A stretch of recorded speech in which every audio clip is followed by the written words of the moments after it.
Hari ini kita akan belajar dari Injil Matius 19 ayat 1 sampai ayat yang ke-12. LAI memberikan judul perikop ini tentang perceraian. Tetapi saya lebih suka melihat bagian ini sebagai tentang perikop ini tentang pernikahan. Apa yang menjadi rencana awal semula dari Tuhan membentuk institusi keluarga. Mari kita berdoa sebelum kita menjalani atau melihat Alkitab ini dengan lebih dalam. Kami serahkan waktu untuk belajar firman Tuhan ini dengan seluruh dimensi yang ada di dalamnya Tuhan. Kami mohon pertolongan Roh Kudus supaya kami bisa memahaminya dengan baik dan menaatinya dengan setia dan membagikannya melalui hidup kami kepada orang-orang di sekeliling kami, dimulai dari keluarga kami Tuhan, sampai ke komunitas di mana Tuhan menempatkan kami saat ini. Baik itu di pekerjaan, di pertemanan, dan dimanapun Tuhan saat ini percayakan posisi-posisi yang ada yang kami miliki. Terima kasih Tuhan, di dalam nama Tuhan Yesus kami berdoa, amin. Mari kita lihat dari Injil Matius ayat yang ke-19 ayat 1 sampai 12. Setelah Yesus selesai dengan pengajarannya itu, berangkatlah ia dari Galilea dan tiba di daerah Yudea yang di seberang sungai Yordan. Orang banyak berbondong-bondong mengikuti dia dan ia pun menyembuhkan mereka di sana. Ayat 2 ini memberikan catatan kecil tentang metode pengajaran atau metode pelayanan Tuhan Yesus yang perlu kita perhatikan. Di satu sisi ada sebagian kelompok orang-orang percaya atau gereja yang menjadikan penyembuhan itu sebagai agenda utama gereja untuk mengumpulkan banyak orang. Sehingga orang-orang banyak ini atau gereja ini kehilangan arah. Mereka tidak memuridkan, mereka tidak mengajarkan harga mengikut Tuhan Yesus. Mereka tidak lagi mengajarkan tentang bagaimana mengikut Tuhan Yesus. Apakah yang Tuhan Yesus kerjakan di dunia ini, jalan keselamatan, menebus orang dari berdosa. Fungsi gereja menjadi dalam tanda kutip menjadi seperti rumah sakit. Jadi memang pada waktu itu Tuhan Yesus menyembuhkan banyak orang. Walaupun banyak orang yang sudah disembuhkan tersebut tidak jelas nasibnya ataupun perjalanan imannya. Tetapi bukan berarti terus Tuhan Yesus berkajang kepada penyembuhan-penyembuhan itu terus. Karena Tuhan Yesus memiliki misi yang lebih mulia, yaitu menyelesaikan masalah dosa. Itu satu sisi ya. Jadi kita harus berhati-hati jangan sampai kita berada dalam kutub yang ini. Sehingga akhirnya kita terbawa satu arus untuk mengumpulkan banyak orang hanya untuk sembuh saja secara fisik. Itu hanya entry ya, pintu masuk supaya orang melihat karya Allah. Yaitu karya yang memberikan kesembuhan pemulihan manusia dari dosa, hidup diperdamaikan dengan Allah. Di sisi yang lain, banyak juga pelayanan pemuritan ataupun pengutusan yang sudah kehilangan dimensi adikodrati ini. Ini termasuk yang terus saya gumulkan dimensi tentang kesembuhan ilahi ini yang saya masih harus banyak belajar. Saya harus masih banyak menggumulkannya dan minta pertolongan Tuhan supaya saya diberi kesempatan untuk bisa mengalaminya atau menyaksikannya. Sehingga ini menjadi dimensi yang melengkapi pelayanan kita semua. Karena apa? Dalam Matius 16 ayat yang ke-17, Tuhan Yesus juga menyatakan di situ dengan jelas, tanda-tanda ini akan menyertai orang-orang yang percaya. Mereka akan mengusir setan demi namaku. Mereka akan berbicara dalam bahasa-bahasa yang baru bagi mereka. Mereka akan memegang ular dan sekalipun mereka minum racun maut, mereka tidak akan mendapat celaka. Mereka akan meletakkan tangannya atas orang sakit dan orang itu akan sembuh. Amanat agung yang juga dinyatakan di Markus ke-16 ini seringkali tidak dibahas oleh teman-teman, oleh rekan-rekan kita yang berada di aliran Injili, ya. Karena banyak diakui atau tidak, banyak yang melihat bahwa masa-masa yang seperti ini itu sudah berakhir, yaitu mereka yang sesasionis. Tetapi kalau kita mau jujur dan kembali kepada firman Tuhan, dan kita menerima amanat agung yang di Matius 28, maka amanat agung versi Markus 16 ini pun juga memiliki bobot yang setara, yang juga harus kita pergumulkan. Bukan untuk berkacang pada mujizat-mujizat sehingga kita terjebak, ya, sehingga kita terjebak dalam kelompok pertama yang tadi. Tetapi memang ini tanda yang diberikan untuk orang-orang percaya. Memang ada banyak penyesatan yang muncul dari hal-hal yang bersifat adikodrati seperti ini. Tetapi bukan berarti karena ada penyesatan itu sehingga kita harus meniadakan itu semua, bukan. Baik, itu bukan topik utama kita, tapi hanya catatan kecil saja. Kita lanjut ke ayat yang ketiga. Maka datanglah orang-orang Farisi kepadanya untuk mencobai dia. Mereka bertanya, apakah diperbolehkan orang menceraikan istrinya dengan alasan apa saja? Ketika membaca bagian ini, saya teringat dengan kutipan Raden Ajeng Kartini yang cukup terkenal. Itu mengatakan bahwa agama menjauhkan kita dari dosa. Namun, berapa banyak dosa yang kita perbuat atas nama agama? Luar biasa kutipan Raden Ajeng Kartini, ya, yang bisa dengan jelas melihat betapa agama itu seringkali dimanfaatkan untuk orang berbuat dosa. Dan kejadian yang serupa kita bisa melihat di sini. Alkitab jelas mengatakan bahwa orang-orang Farisi tersebut datang untuk mencobai dia. Dan dia menggunakan, tentunya, dia menggunakan isu-isu berkaitan dengan penerapan aplikasi firman Tuhan. Jadi kita harus berhati-hati, ya, sangat berhati-hati, karena dalam Yeremia 17 ayat 9 kita bisa melihat satu peringatan yang sangat dalam. Betapa liciknya hati, lebih licik daripada segala sesuatu. Hatinya sudah membatu, siapakah yang dapat mengetahuinya? Kondisi ini tepat, ya, persis dengan apa yang terjadi dengan orang-orang Farisi tersebut. Mereka hidup dalam kelicikan dan mereka tidak tahu, dan hatinya sudah keras demikian rupa. Jadi kita bisa melihat betapa bahayanya hal-hal yang baik, ya, apalagi ditambah dengan status sosial sehingga mendapatkan pengakuan dari banyak orang. Jadi di tangan orang-orang yang belum selesai dengan dirinya sendiri, agama dapat dengan mudah menjadi alat untuk mencapai kepentingannya sendiri atau kepentingan kelompoknya sendiri atau kepentingan kelompok tertentu. Ya, mereka dimanfaatkan oleh kelompok yang lain, ya, sehingga mereka merasa sedang berbuat bakti kepada Tuhan, mereka sedang melayani Tuhan, tapi padahal mereka sedang dimanipulasi. Kalau kepentingan sendiri kita bisa dengan mudah melihat, ya, kepentingan individual. Jadi orang-orang Kristen yang menjadikan Tuhan itu sebagai pesugihan, ya, atau jin ajaib untuk menyelesaikan urusan-urusan duniawinya. Itu kepentingan bersifat pribadi. Jadi mereka berpikir bahwa dengan menjadi Kristen, mengikut Tuhan Yesus yang adalah Allah semesta alam, yang berkuasa dan sebagainya, maka tentunya dia akan menolong saya untuk menyelesaikan urusan-urusan dunia, semuanya itu. Yaitu akan terlihat, ya, dari pokok-pokok doa yang kita sampaikan, ya, sepanjang hidup atau setelah kita menjadi percaya. Kalau urusan-urusannya itu, pokok-pokok doanya itu hanya melulu urusan-urusan kita sendiri, maka kita sudah bisa tahu, ya, bahwa kita sebenarnya tidak menempatkan dia sebagai Tuhan, tetapi sebagai babu, ya, yang kita kasih nama Tuhan, sehingga dia harus menyelesaikan semua urusan kita. Tetapi semakin kita melihat Alkitab, semakin kita peka, semakin kita dewasa, kita akan semakin menghamba. Artinya apa? Kita akan semakin mati terhadap diri sendiri. Kita tidak berani lagi memanfaatkan Tuhan. Kita tidak berani lagi mengatur Tuhan, mendikte dia untuk ini dan itu.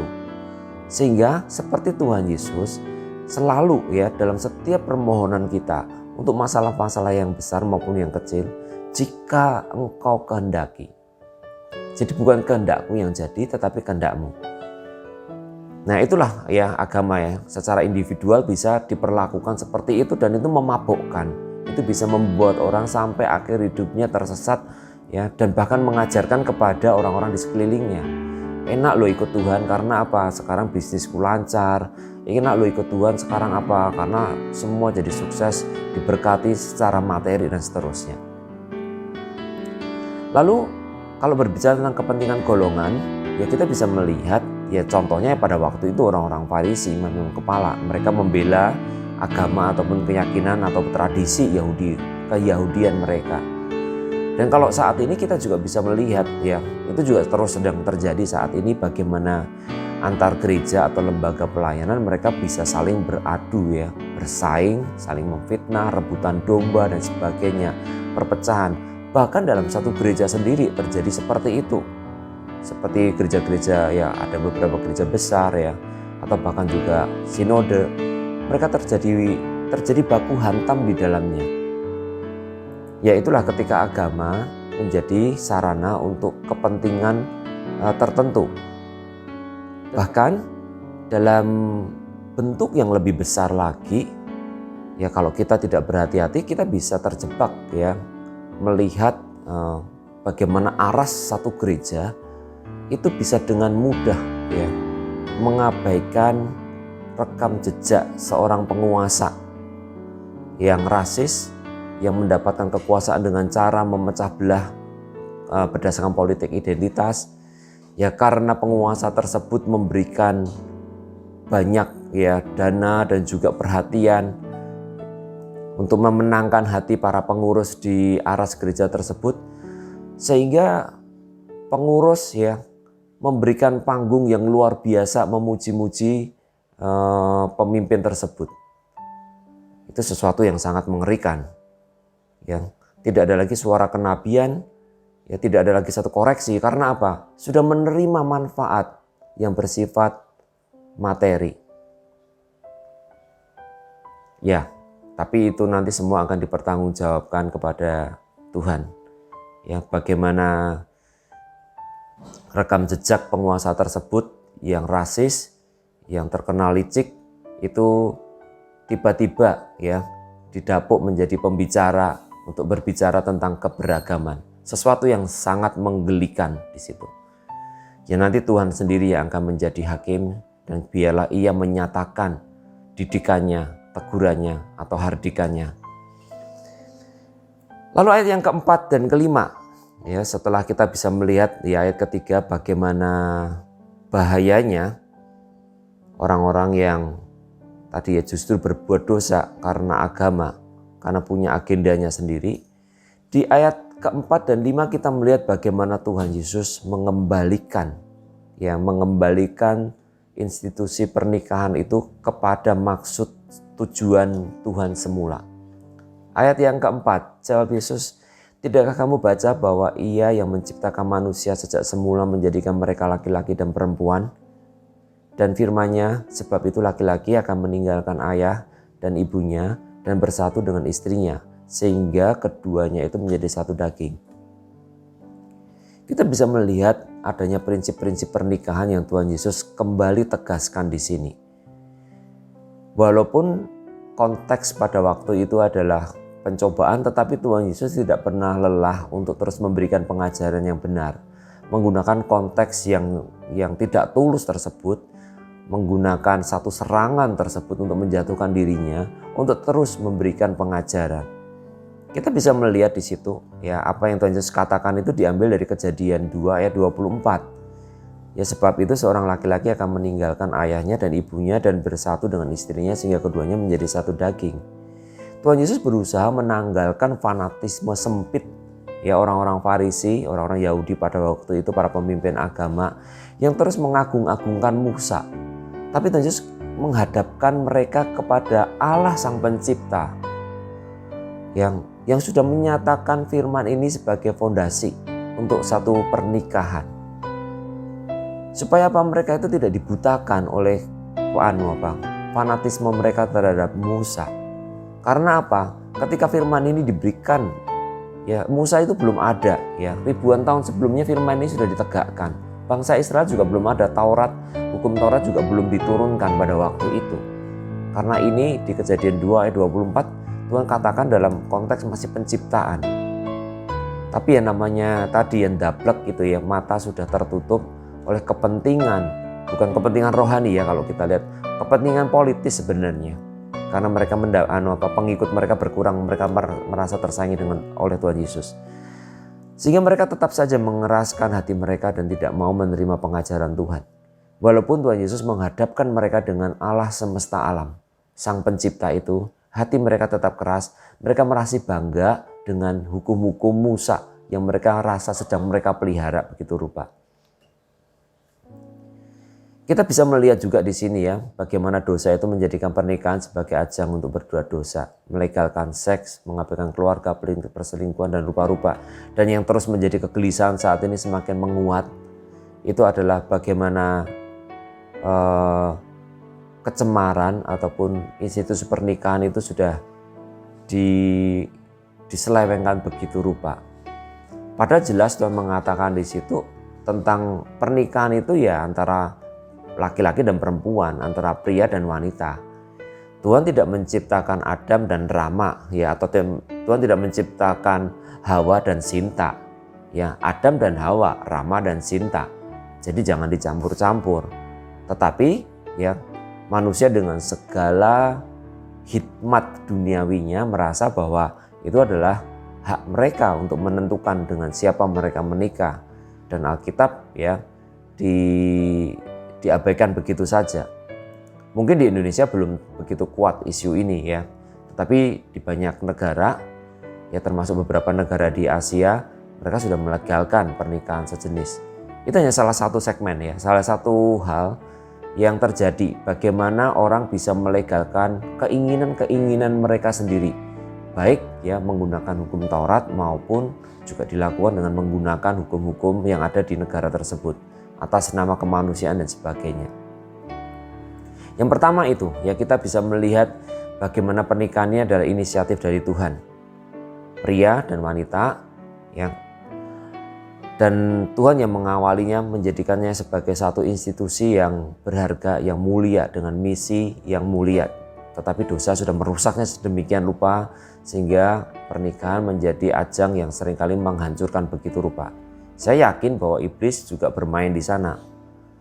Jadi kalau iblis melihat bahwa pernikahan ini bisa menjadikan manusia ataupun dunia ini melihat Allah yang berkuasa itu dilihat karyanya ya, bumi ini ditaklukkan dengan prinsip-prinsip kebenaran firman Tuhan.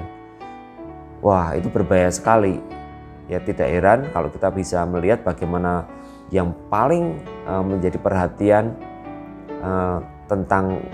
menjadi perhatian iblis tentang bagaimana kehancuran itu bukan bukan gereja-gereja yang dihancurkan, tetapi keluarga-keluarga terlebih dahulu dihancurkan. Karena ketika keluarga-keluarga hancur, dengan sendirinya gereja akan hancur. Ya. Ataupun kalau tidak hancur, gereja-gereja habis kapasitasnya untuk menyelesaikan masalah-masalah dalam keluarga. Sehingga tidak bisa lagi mengerjakan amanat agung Tuhan di sana. Lalu prinsip berikutnya kita bisa melihat ya tentang prinsip kemandirian. Sebab itu seorang laki-laki akan meninggalkan orang tuanya. Ada prinsip kemandirian. Tuhan menegakkan tadi prinsip pertama itu adalah fondasinya, inisiatif dari Tuhan. Yang kedua adalah prinsip kemandirian. Jika tidak mandiri ya jangan menikah. Jangan usahakan ya, jangan menikah dan lalu membebani orang tua. Ini adalah satu prinsip yang harus kita pegang untuk teman-teman yang belum menikah, ya khususnya para pria, karena Anda bertanggung jawab. Ya, berani menikah ya harus berani mandiri. Jadi jangan sampai jadi beban bagi orang tua atau mertua. Mungkin ada di antara kita yang sudah terlanjur. Ya kalau ada yang sudah terlanjur saat ini karena waktu itu mungkin belum mengenal firman dengan sungguh-sungguh dan rindu untuk benar-benar mentaatinya, ya ini kesempatan ini pakai sebagai satu awal yang baru untuk sungguh-sungguh berdoa kepada Tuhan. Minta kepada Tuhan supaya Tuhan mampukan Anda untuk bisa mandiri, keluar dari rumah, tidak lagi ikut ya mondok di tempat pondok mertua indah ya seperti itu. Karena bagaimanapun juga ya, walaupun tampaknya baik dan karena itu budaya di Asia juga seringkali seperti itu, Kalau kita melihat ada banyak hal, saya sendiri juga dengan istri memutuskan ketika menikah kami harus meninggalkan rumah. Walaupun saat ini kami sedang mendoakan dan papa juga sudah tinggal di rumah, tetapi bukan dalam rangka itu tadi, bukan dalam rangka kemandirian, tetapi dalam rangka kami menghormati orang tua karena semakin orang tua kami itu sudah lanjut usia, sehingga perlu anak-anak yang bisa memperhatikan untuk merawat mereka. Papa saya usianya tahun ini 87 dan mama saya 85. Dan itu berbeda konteksnya tentunya ya, bukan seperti itu. Jadi kami mengundang mereka untuk merawat mereka, kami mengajak ya, membawa mereka tinggal di rumah ini. Sementara baru papa yang tinggal di sini. Jadi kedua, prinsip kemandirian. Lalu prinsip yang ketiga ada di ayat yang ke-6. Demikianlah mereka bukan lagi dua melainkan satu. Karena itu apa yang telah dipersatukan Allah tidak boleh diceraikan manusia. Wah, ini prinsip yang tidak enak sekali ya. Nanti kalau kita bisa lihat di bagian bawah murid-murid pun terkejut. Jadi dari hal ini kita bisa melihat prinsip kesetiaan sebagai prinsip ketiga. Sampai maut memisahkan. Jadi ini isi hati Tuhan. Dan kita bisa melihat bagaimana hal yang senada ini dinyatakan di Maleakhi 2 ayat 16. Sebab aku membenci perceraian, firman Tuhan, Allah Israel. Aku juga orang yang menutupi pakaiannya dengan kekerasan, firman Tuhan semesta alam. Maka jagalah dirimu dan janganlah berkhianat. Kita bisa melihat prinsip kesetiaan di situ. Bagaimana pernikahan itu sangat penting di hadapan Tuhan. Dan Tuhan membenci kalau sampai terjadi perceraian. Dan menarik ada catatan kecil di situ ya. Juga orang yang menutupi pakaiannya dengan kekerasan. Jadi perceraian selalu adalah bukti dari terjadinya kekerasan. Baik kekerasan fisik maupun kekerasan mental, kekerasan psikologis. Seperti itu. Dan Tuhan membenci itu. Tuhan membenci itu ya, orang-orang yang menutupi pakaiannya dengan kekerasan. Jadi jangan sampai kita jadi berkhianat. Itu prinsip ketiga tentang pernikahan. Berani menikah ya berani tekan kontrak sampai maut memisahkan. Jadi tidak boleh ada celah ataupun nanti permohonan ataupun permintaan untuk perceraian. Nah, lalu kita lihat bagaimana ini. Bagaimana di ayat ke-7 kata mereka kepadanya, orang-orang Farisi tersebut. Jika demikian, apakah sebabnya Musa memerintahkan untuk memberikan surat cerai jika orang menceraikan istrinya? Kalau kita bahas ya, kalau kita bahas bagian ini, kita kembali ke teks yang dimaksudkan oleh orang-orang Farisi. Sebenarnya Musa tidak memerintahkan seperti itu. Ya, tapi kita tidak lihat ya, bagian ini karena supaya tidak terlalu panjang. Tapi maksudnya mari kita perhatikan bagaimana kelicikan hati manusia itu untuk menggunakan ayat-ayat atau tokoh-tokoh tertentu untuk mencapai agenda-agenda pribadi mereka. Ngeri ya, jadi orang itu bisa memiliki agenda-agenda tertentu ya. Sehingga mereka untuk mencapainya itu mereka menggunakan ayat ataupun tokoh-tokoh. Dalam hal ini orang-orang Farisi menggunakan simbol Musa sebagai figur yang diakui secara otoritatif itu mengkanonkan kitab Taurat ya, menuliskan kitab Taurat itu, dan yang membawa Israel membentuk ya, menghadirkan Israel sebagai umat pilihan Allah. Itu yang menjadi benar-benar menjadi dalam tanda kutip seperti dewa mereka. Sebagai orang yang percaya kita harus ingat ya bahwa kita ini sedang mengikuti Tuhan, bukan mengikuti siapapun. Jemaat ya di Shalom ini ingat terus ya. Anda tidak sedang mengikuti saya atau Pak Anton ya, Bu Anton, Pak Danang atau siapapun nanti, pendeta-pendeta ini, pendeta itu, bukan. Kita hanya mengikuti Tuhan. Jadi jangan sampai kita itu kewanen ya, terlalu berani menawarkan loh, pembicara kayak ngomong ngono gitu ya. Ya seperti itu, pembicaranya berbicara seperti itu ya. Ini tulisan ini seperti ini, hanya untuk membenarkan yang sebenarnya Roh Kudus sudah katakan bahwa tingkah laku atau keputusan kita tersebut tidak tepat. Ingat dengan siapa kita sedang berhadapan. Kita sedang berhadapan dengan Allah semesta alam yang hidup, Tuhan atas segala Tuhan, Tuan atas segala Tuan, Raja atas segala Raja.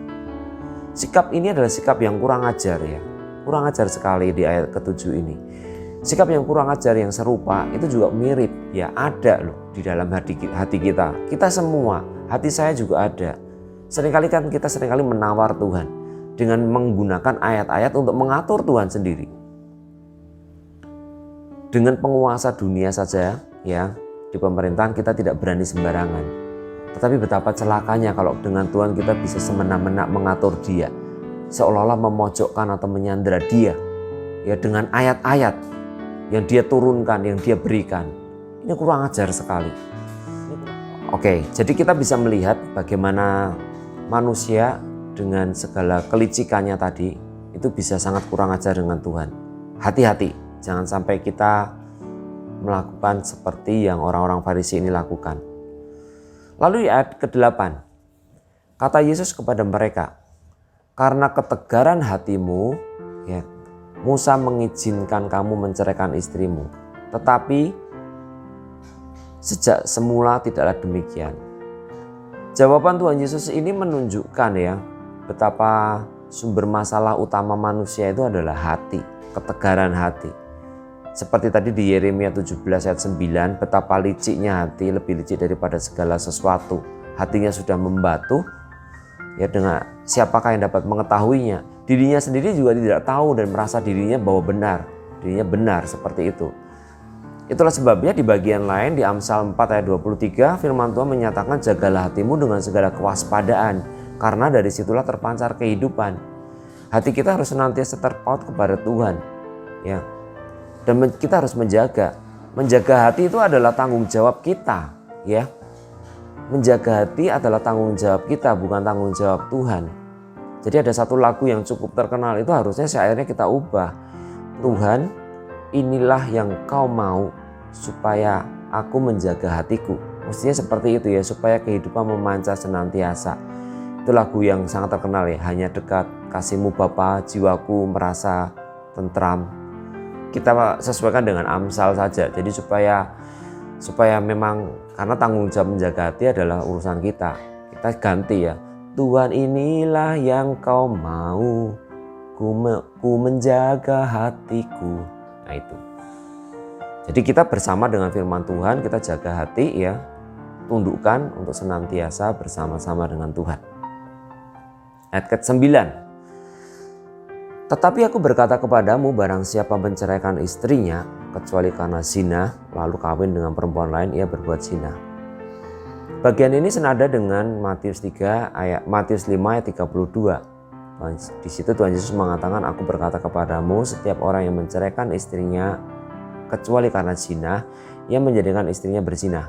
Dan siapa yang kawin dengan perempuan yang berzina, ia berbuat zina.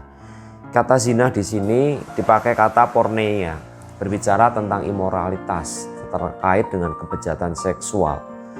Jadi kita bisa melihat di sini bahwa ada satu kondisi di mana Tuhan mengizinkan terjadinya perceraian jika salah satu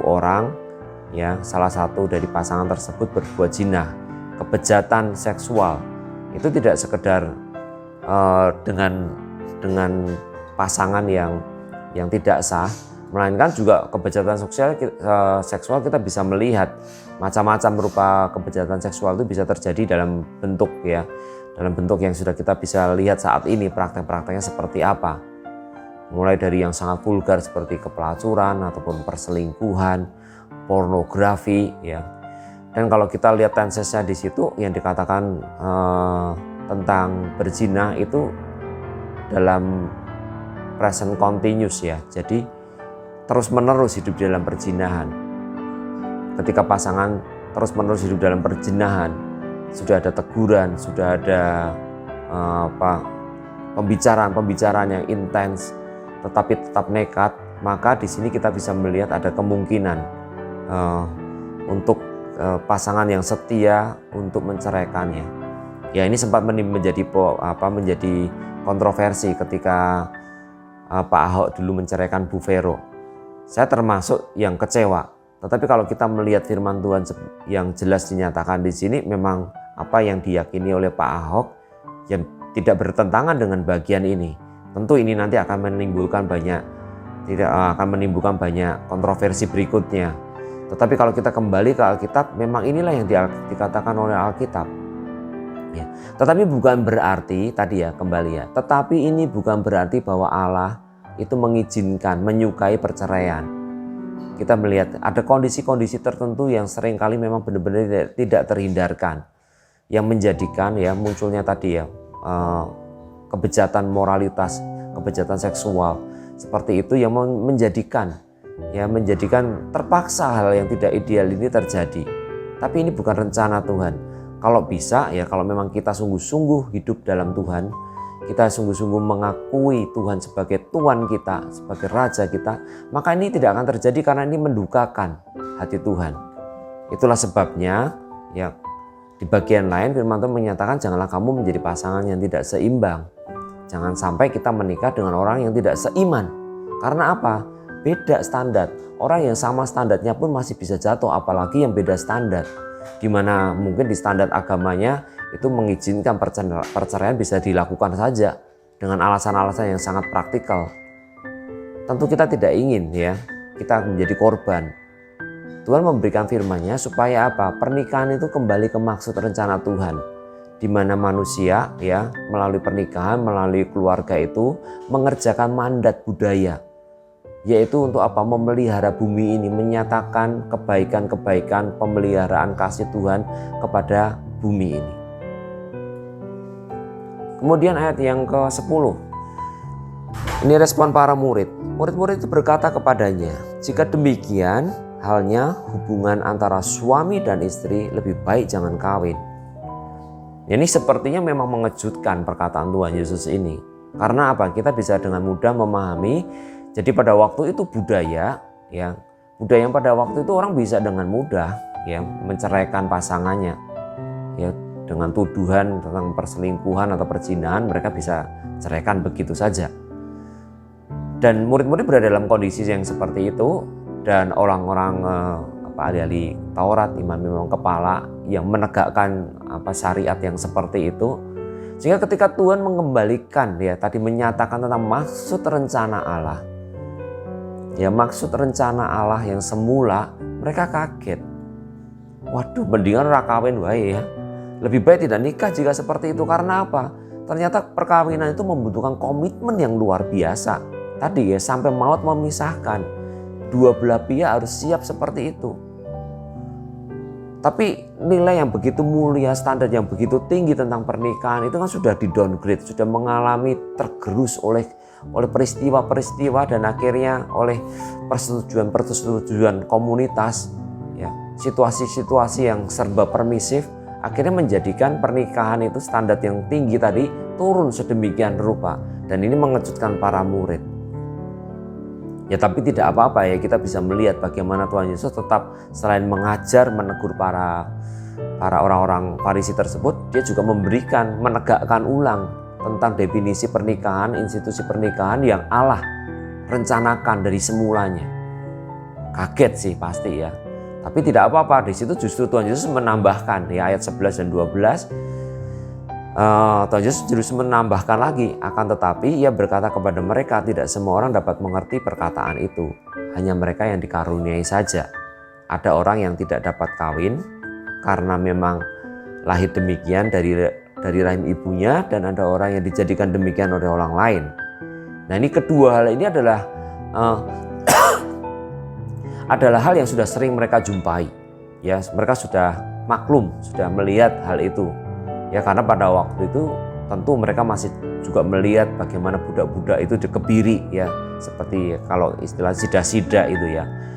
Itu dikebiri karena itu mereka dipotong buah pelirnya supaya mereka jadi mandul.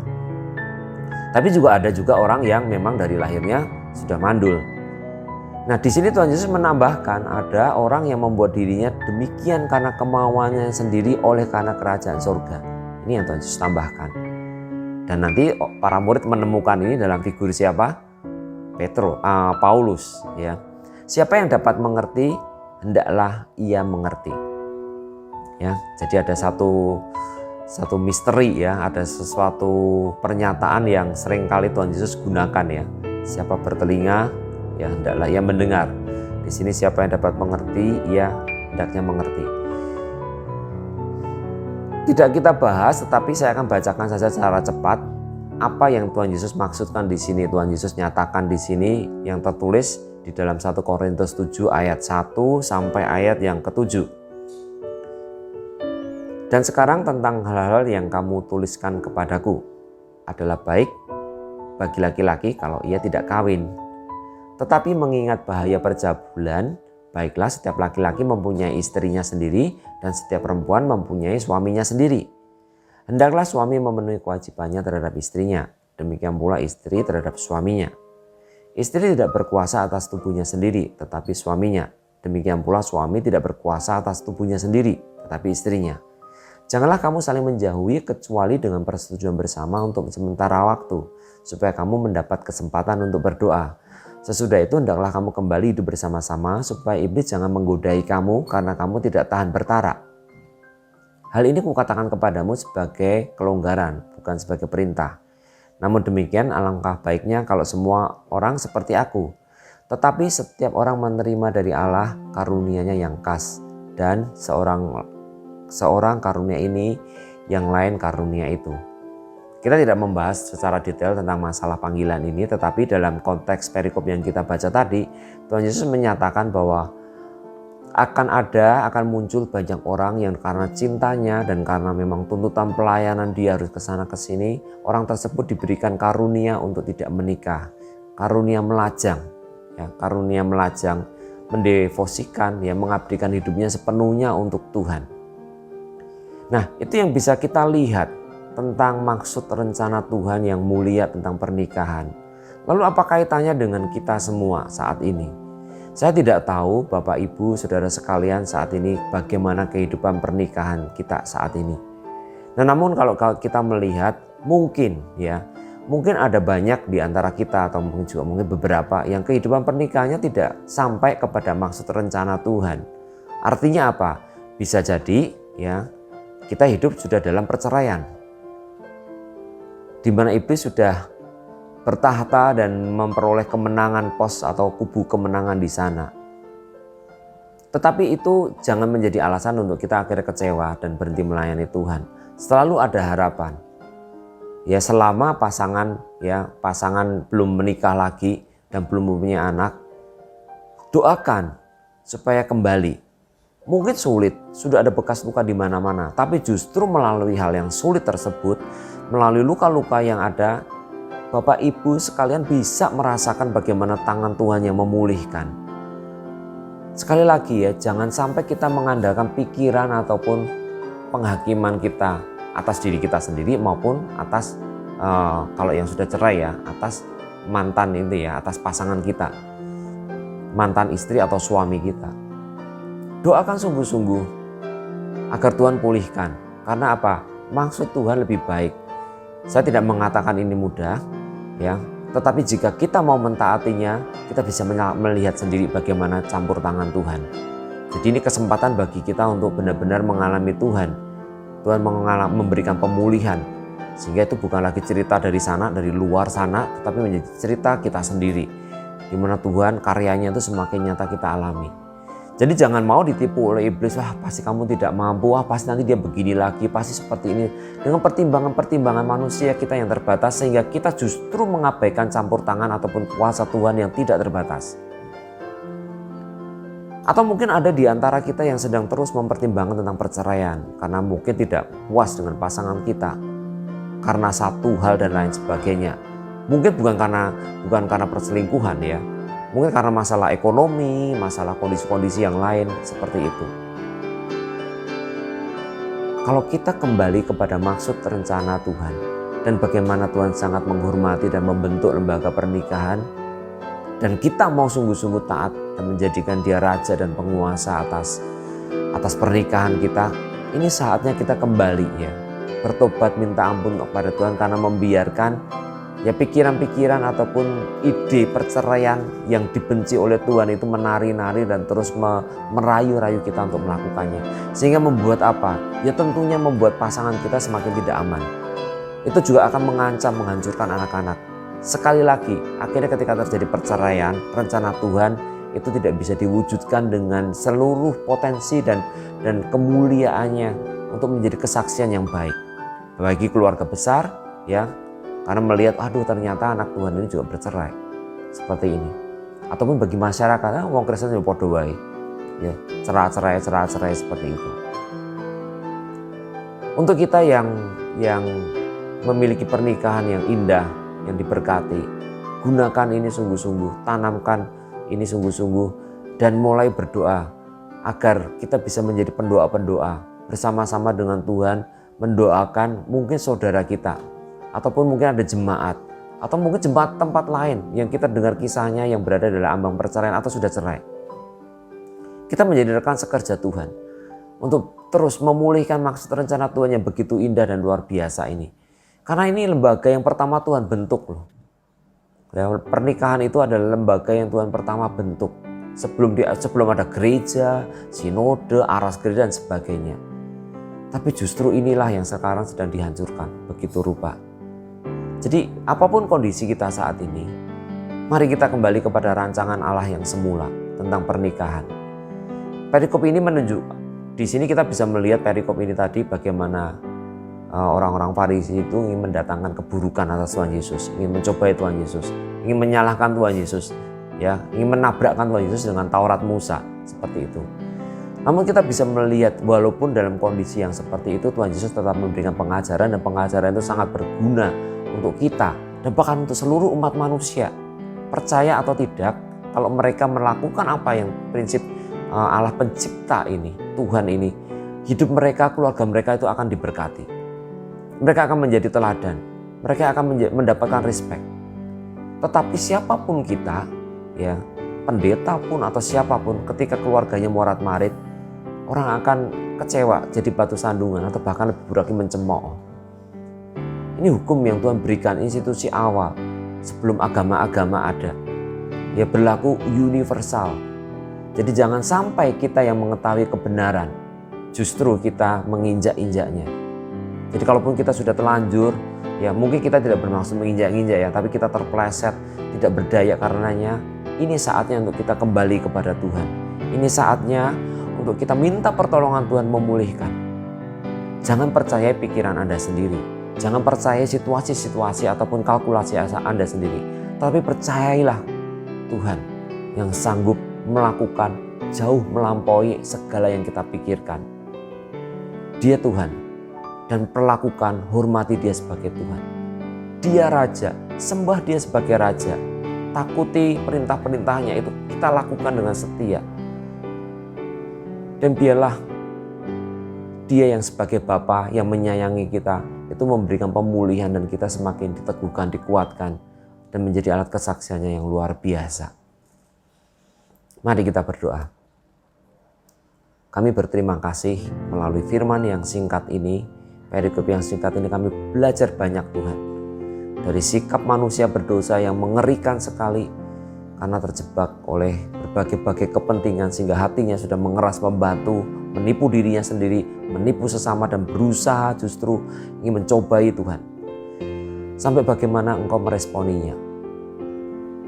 Terima kasih Engkau kembali mengingatkan kepada kami tentang maksud tujuan Tuhan semula menciptakan institusi keluarga, institusi pernikahan. Biarlah kami yang sudah mendengarnya, dan juga saya yang sudah membagikannya ini, kami semua bersama-sama bergandengan tangan memperkokoh keluarga kami Tuhan di akhir zaman yang semakin akan menghancurkan keluarga-keluarga. Kami boleh menjadi tim dengan pasangan kami masing-masing, dengan suami, dengan istri kami, untuk menjaga anak-anak kami, memberikan tempat bagi mereka satu lingkungan, kehadiran kerajaan Allah, pemerintahan Tuhan hadir di dalam keluarga kami masing-masing. Supaya Tuhan akhirnya anak-anak kami tidak dibesarkan oleh budaya-budaya yang ada saat ini, yang meniadakan dan bertentangan dengan budaya Alkitab, yang bertentangan dengan prinsip-prinsip kebenaran firman Tuhan, dan lebih celaka lagi yang bertentangan dengan natur ataupun rencana semula bagaimana Engkau melihat pernikahan ini. Tolong kami Tuhan yang saat ini sedang terpuruk atau yang saat ini sedang berada dalam ketidakberdayaan, yang sudah terlanjur hancur-hancuran. Karena kami bisa percaya sekali lagi melalui firman ini, kami boleh belajar mempercayai Tuhan dan tidak mempercayai kegagalan kami. Jangan izinkan kami terus akhirnya mati dalam kegagalan yang kedua.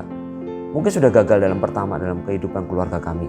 Jangan sampai kami akhirnya juga gagal untuk mempercayai Tuhan yang sanggup memulihkan keluarga kami. Terima kasih Engkau memberikan kesempatan kepada kami sekali lagi Tuhan untuk mempercayai dan taat kepada firman-Mu.